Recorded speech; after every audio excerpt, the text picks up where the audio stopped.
This is Dolany TV, and welcome back to another edition of the Edmonton Oilers NHL 17 franchise mode. And guys, today a little bit of a trade. You guys have been requesting this even before Nail Yakupov got traded. Before this was Dolany TV. Of course, you guys wanted a better right wing for McDavid, and I think I've found just the guy, Nikolai Ehlers of the Winnipeg Jets. Now, why would I choose him? He's only a second line forward. Look at that, 10 goals, 30 assists. So he's got the ability to get more assists, and that's the thing. Yakupov, 10 goals, 25 assists, and a -2 rating. His shooting percentage is low. I want somebody who can dish the puck equally as well as McDavid and get that left winger scoring. So I want, essentially in this trade, to get Draisaitl as many goals towards the end of the year as possible.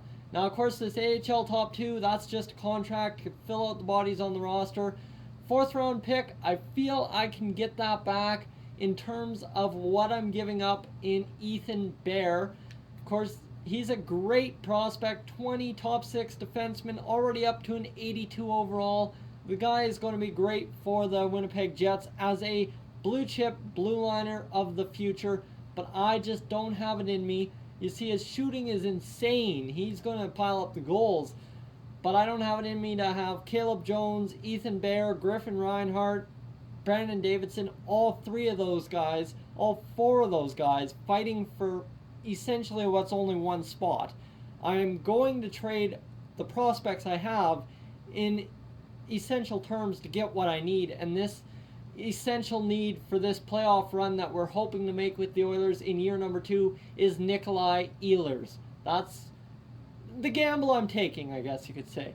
So I feel it's a 1-for-1 swap in between Ehlers and Yakupov in terms of play style and what they can bring to the team. Ehlers is more assist-oriented.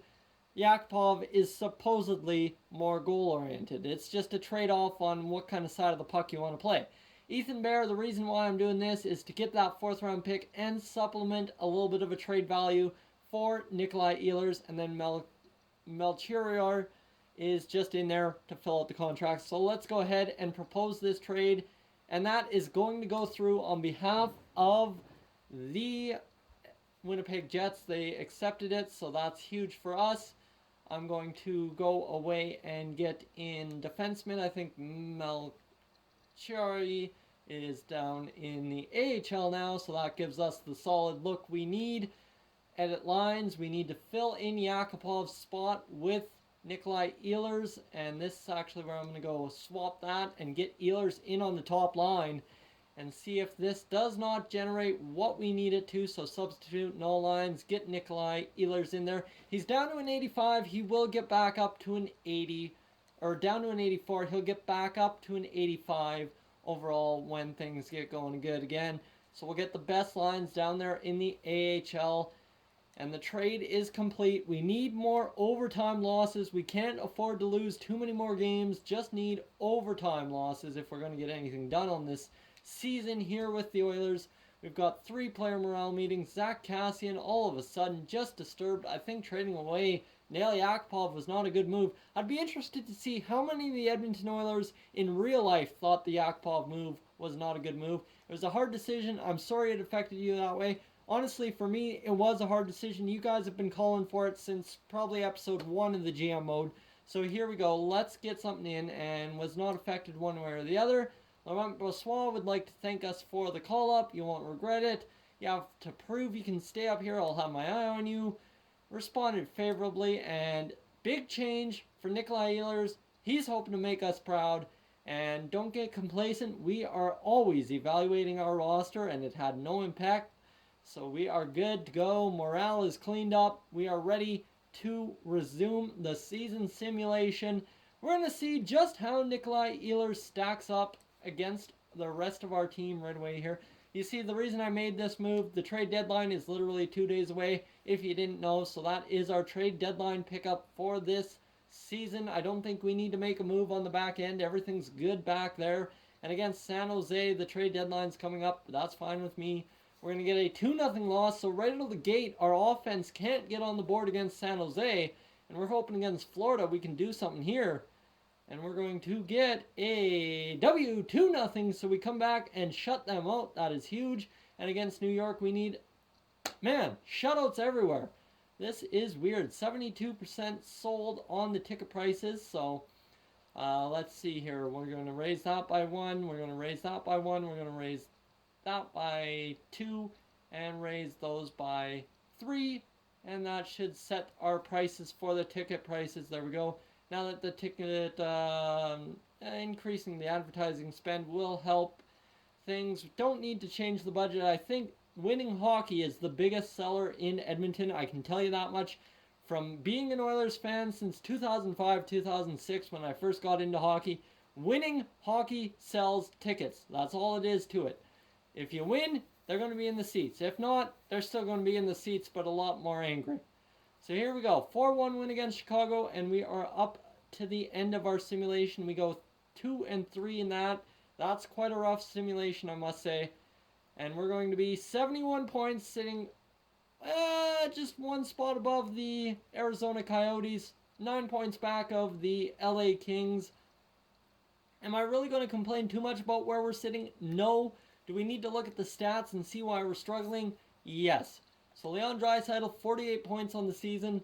That's kind of rough. Connor McDavid, 47. And Nikolai Ehlers has only had 1 point in 5 games since joining the Oilers. That is a really, really dark spot for that trade coming through. Jordan Eberle, 19 goals. Draisaitl, 18. 13 from Laterra, 12 from Hendricks, 12 from Lucic, and a bunch of guys at 11. So this team really struggling to put the pucks in the net. I think what we need to do is switch around our man, Yuri Laterra, get him up in the top 6 because he's been scoring goals for us, and see if we can't shake up the roster somehow here and get some more goals on the board. This is going to be a little bit longer of an episode. I've got a little bit more time to render today, so that's good news. We're going to get Jordan Eberle up there on the top line, Yuri Laterra playmaker with power forward Milan Lucic, and see if this combination doesn't shake up some feathers and get some goal scoring going for us. That's been our biggest problem ever in this GM mode, is goal scoring, absolutely. So let's see if it matters. I don't know if it will. You see Oscar Klefbom still at 83 overall. He's up to 64 points. 6 goals, 4 assists, not 64 points. Chris Russell has 9 points. He's a minus 18. He's really struggling. I think we're going to send him down to the bottom pair defense, just because I know that's been an issue for us. It's the bottom pair. And honestly, I've tweaked the power play several times off camera and nothing seems to have worked, so I'm not going to worry about that right now. Let's go another 5 games. Actually, let's try and get the whole season done in this video. We'll go, how many games do we have? If we go to the Coyotes game, that will leave us with 5 games on the season. So let's get through these 10 games here. Against Washington, a 3-2 loss. That needed to be in overtime. Against Buffalo, Jack Eichel can't do anything. 4-0 win for us over the Sabres. Another shutout there. And Griffin Reinhart injured until March 29th. Of course, an injury at a key time gets us into a position we don't want to be in. Brendan Davidson, he has been a solid fill-in all year for us. He can fill in no problem. I know that.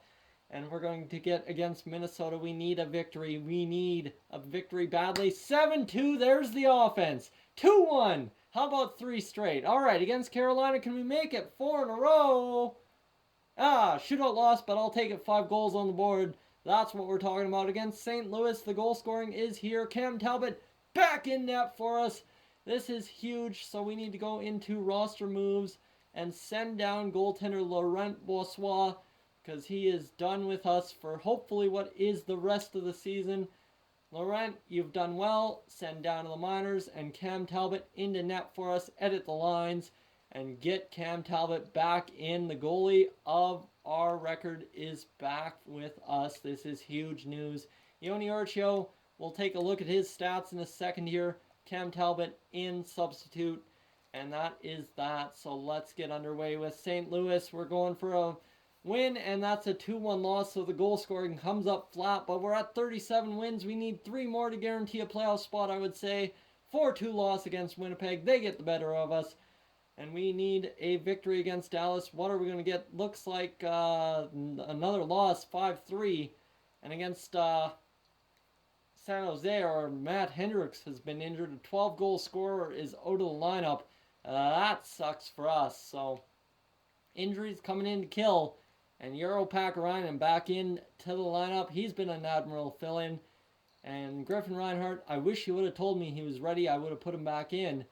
But I guess we'll do that right now as Brendan Davidson out of the lineup. In comes Griffin Reinhart to fill in for Brendan Davidson. Griffin Reinhart's been solid this year for us. He's been a plus player. That's all I can ask. Go to the defense. 4-1 win against San Jose and against Vancouver. We need a victory. 3-1. And there we go. We are solid going into the end of the season. 82 points, 2 behind the Calgary Flames, who are in that third pivotal spot. They are really clenching on to what should be a great finish to the season. Connor McDavid up to 60 points on the year. Leon Draisaitl up to 56. Jordan Eberle 51. Nikolai Ehlers 49. So 5 on the plus-minus category. Ryan Nugent-Hopkins 45. Yuri Laterra 38. And the goal scoring is finally there. That's what we're talking about. Absolutely getting some goal scoring in. 22 goals, 21 goals for Draisaitl, 17 for Lucic, 16 for Laterra, 14 for McDavid, 13 Hendricks, 13 Ehlers, 13 goals for Darnell Nurse. What is his shooting categories? They are 4-star. They are fan-friggin-tastic. He's got some good power on those wrist and slap shots, so he can bury them. Adam Larson, 12. Letestu, 11. And a bunch of guys at 10. Nugent-Hopkins, he's got 10 goals. And looks like everyone who's played full games has at least 1 goal for us. Griffin Reinhart, 3 goals, 3 assists.